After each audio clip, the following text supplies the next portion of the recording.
Click the link below to join the Outsider Club right now.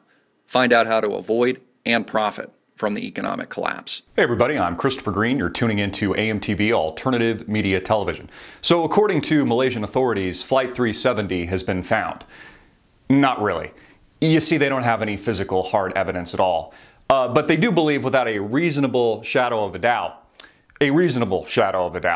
that's the claim, that the plane dropped somewhere and crashed in the Indian Ocean.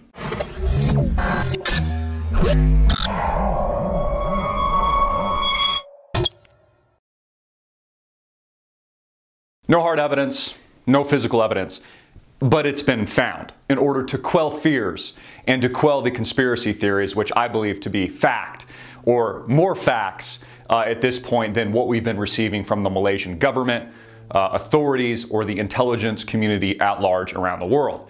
Now, until we have and find physical evidence, there is no plane. It's simply and only conjecture.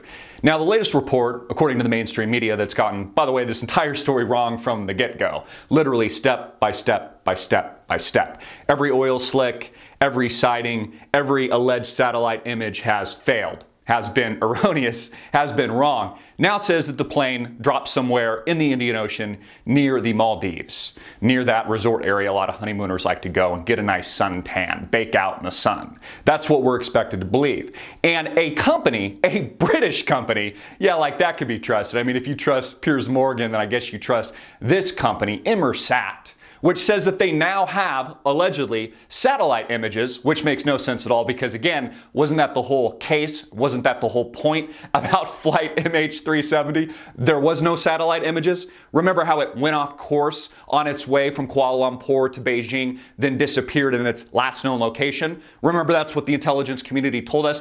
But now they expect us to believe that a British company named Inmarsat has images and satellite footage and data from space that says the plane crashed in the Indian Ocean near the Maldives. Again, this makes no sense at all. They must think you're dumb. And you know what really pisses me off? That they're blasphemizing the victims' deaths, alleged deaths. I actually think that they are still alive. The victims' family members have every right to be outraged, and I'm surprised they are not rioting in the streets. Of course, I'm almost positive that they'll launch a massive lawsuit against Malaysia Airlines and the intelligence agencies around the world, as they probably should, rightfully so. Again, the deaths, or the alleged deaths of these victims, the victims themselves that I believe are still alive, are being blasphemized by the mainstream media, the federal government, the Malaysian government, Malaysian authorities, and the intelligence community at large around the world. Again, connect the dots, folks. None of this makes sense. The fact that 20 members, 20 employees of Freescale Semiconductor out of Austin-based Texas that works and sells to the DoD, the Department of Defense, high-level tech executives that work and engage in cloaking technology, the technology of invisibility for war, for airplanes, for tanks, suddenly and happen to be the people, the victims on this plane that disappeared. Again, all of this is just a claim. You know what? I claim the plane was abducted by aliens. Don't believe me? Well, it's beyond a reasonable shadow of a doubt.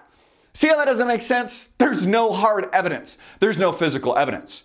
And if they do find the plane, not only do I want to see the plane, but the victims' family members should also ask to see the bodies. Now, there's the possibility that if everyone died and it actually did go in the ocean, that some of the bodies will probably and already have been lost. Maybe they've been eaten by sharks or something like that. But I would suggest that we could at least find two. And not only would we want, and I would like to see two bodies, I would also like to see DNA sampling matching the genome and the genetic code to the actual victims. And I want that presented to the family members of the victims, and I want the victims of the family members to corroborate that to the public and through the media and hopefully here at AMTV. You know, one of the few, if not the only, truth-based media platform on the planet today. Again, none of this makes sense because, again, there was motive to hijack this plane, which is what I think happened.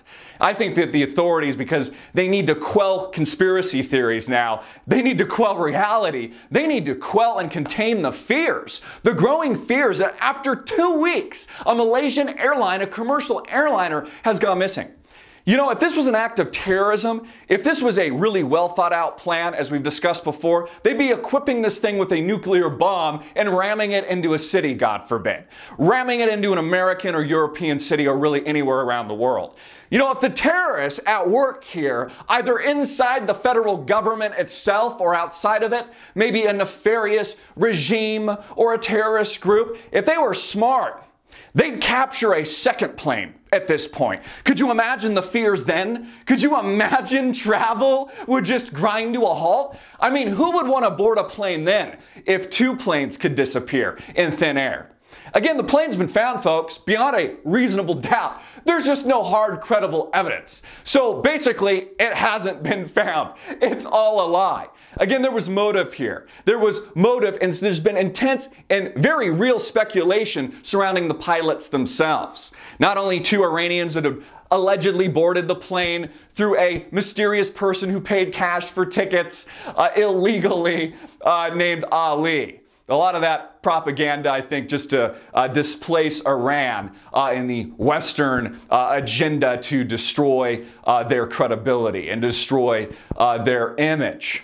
Again, the pilot's family, one of the pilots, who, by the way, also had a flight simulator in his house and just liked to fly airplanes when he wasn't flying airplanes, also had his family members, his wife and kids, leave his upscale Kuala Lumpur home compound one day before the missing plane took off and then disappeared. And again, remember, there were no satellite images until now, until they needed to quell fears and they needed to quell speculation, and they somehow needed to put it to bed. Of course we know they're lying to us. Of course we know this is bullshit because the facts don't add up, and that's the point. There is no facts outside of what we already know. There is no tangible, credible evidence. Until we have that, until we have bodies, until we have DNA sampling, we have nothing. What we have is the largest conspiracy, flight conspiracy, since 9/11. I suggest the planes were hijacked. I suggest the people are still alive. I suggest this is part of a much more severe, sinister agenda. And leg 2 of the missing flight is yet to begin. I'm Christopher Green, hard-hitting and in your face as usual. Get this out everywhere, make it viral, hard-hitting and in your face.